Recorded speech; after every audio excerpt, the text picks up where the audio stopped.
Hey guys, welcome back to another video. Today we're talking books. Today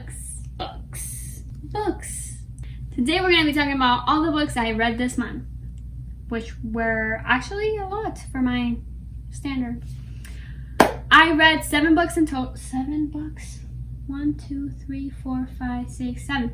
7 books plus 1 fan fiction, which I'm not gonna include on the list. If you guys want me to start including the fan fictions I read, I could do that because I like reading fan fiction and I read at least 1 each month. So let me know. I'm not gonna spoil anything about what happens in the books. I only do spoilers for the books where I have book discussions for, like From Blood and Ash and Crescent City and Midnight Sun and all those books that I have special book talks for them. I spoil there, but here we're not gonna do spoilers. I'm just gonna give you an overall what I thought and my rating. So let's get started. The first book I finished this month was Crooked Kingdom by Laly Verdugo. Now this book played with my feelings. It played with my feelings. Everybody loves Six of Crows, and so do I. I love them too. Even though I'm kind of a little upset that everybody always is like raging on about Cass and Inesh. But what about Jesper and Wylan? How come nobody talks about them?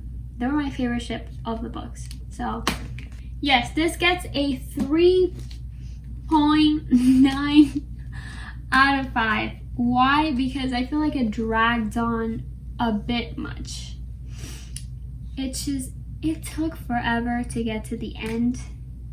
And there was no reason. None.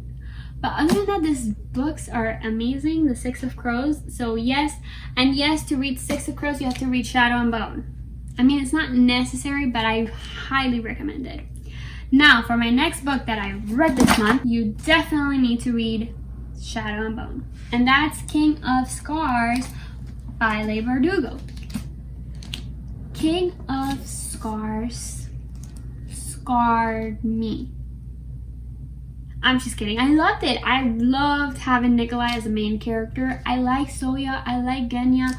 The characters were amazing. To see like my favorite characters from Shadow and Bone become spotlight people was amazing. The plot was great. It's my favorite Laly Verdugo book from the Grishaverse. So I cannot wait for Rule of Wolves. This book gets a 4.5 out of 5. Also, it gets a special point because of the sexiness. And that's a bobby pin in my book. Next up on my reading journey this month was Unchained by Lynn or Jennifer Armentrout. I don't have a physical copy of this book. I read it in my library. In the online app for the library. It's called Libby. So yeah, I read it there. I loved it. It gets a 4 out of 5 stars for me because it does leave me wishing more, like most standalones do, but not for the main characters. I feel like the story of the main characters was wrapped up perfectly, but the story of one of the side characters was left completely open, and I wish we knew more. So maybe, you know, Jennifer, can you give us a little more about Michael? Just saying. The other work I've read by JLA is From Blood and Ash, and this feels a little bit more cheesy than that did. You could tell that she has grown as a writer, and that's amazing. It's my favorite thing to see.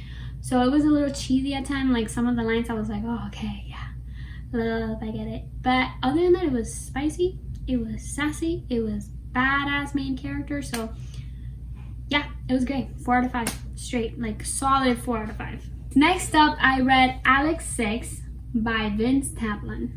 I feel like it should have been checked, like edited one more time before sending to it to print. But other than that, this book was insanely good. Like, disturbingly good. Because it was disturbing, but it was good. It was fast to read. I read it in like 2 days or less. I think I finished it in like a day and a half. And it moves quickly. The characters are a little bit like rough, but you want that. I was not happy with the ending because it was kind of like, ugh, I don't know how I feel about that. But other than that, it was pretty good. I'm gonna give it a 3.7 out of 5, which is still pretty good for me because I usually give all my books 3s. So 3.7 is still pretty good. But the ending was one of like, Other than that, go read it. Next up, I had another book that was that I was reached by the author, and he is all the way from India, so you may have a harder time finding this book, but I highly recommend finding it because it really touches on what the afterlife is and what people think it is. And it was insane because the way he wrote the afterlife is not what I imagined it at all. So if you guys are interested in that stuff, I highly recommend this because it has a lot of information that it's just so I don't even know how to explain it, but it makes you think. It makes you think. It's one of those books that makes you think. So if you guys want, try to look it up. It's gonna be a little hard because it is from an Indian author, and I don't know how easy it will be to find here, but I highly recommend trying. And next up on my read along is We Were Liars. Whoa, if I had planned that, it would have not come out like that. Anyways, We Were Liars. Everybody told me to read this book because I have a problem. Yes, me loud, I confess. I have a problem. I guess the plot twist or what's gonna happen always when I'm reading From Blood and Ash, first chapter, I guess what was gonna happen. I guessed it. It was there. I saw it. I seen it. I knew it. This one, you're not gonna guess what it is. It's so unexpected. I guessed it on the third chapter, I believe. I knew it. And it tried to trick me, telling me that's not what was gonna happen. But it was. And I knew it. It tried. It was like, oh yeah, no, that's not it. But it is. And I knew it. And it is. So anyways, I actually really liked it. I'm gonna give it a 3.5 out of 5 because it did feel a little bit like a school book, and the writing style is not my favorite, but other than that, it had a good solid plot, good solid characters. But that ending killed me and brings it up from a 3 to a 3.5 because it deserves it. It does. 3.5 out of 5 for We Were Liars. And last but not least, this month I tackled City of Bones because February is going to be Shadowhunter month. Actually, I don't know if I will be done in February. There's so many books.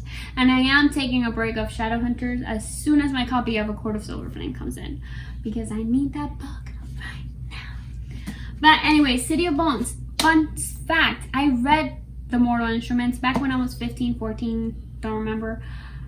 And I used to love them. So now as I know more about books and I know more about book talk and I'm more informed, I know there's another world of Shadowhunters yet to explore. The Infernal Devices, the Dark Artifices, and the others that I don't remember the name to.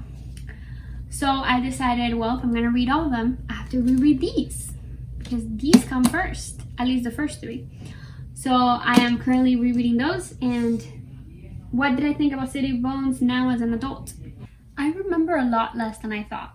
Like, the whole deal with the Mortal Cup, I had totally forgotten about it until I read, like, her going through the cards and stuff. There is a lot less romance than I remember, but I guess that makes sense because both Clary and Jace are kind of like sarcastic, dry people that don't really create the most romantic romance. But I like it. I still ship them, which I thought I wasn't because a lot of people hate on Jace and they hate on the first books, but it's good. It gets a 3.7. We'll see how long it takes me to finish them all. I'm already in City of Ash, which is my least favorite because, well, you know how this one ends and you know how I feel about Claire and Jace and you know what happens in City of Ash and you know, you should know. You know. No? Yeah, maybe. Anyway, guys, thank you so much for watching. This has been lovely. See you next month with more books I'll have read. Hopefully, I will be I don't know. I'm not gonna gonna set myself a goal because then I don't make it. But hopefully I'll be more advanced in the Shadowhunters. Definitely Court of Silver Flames will be in the list. And I will make a book talk for it because we gotta discuss.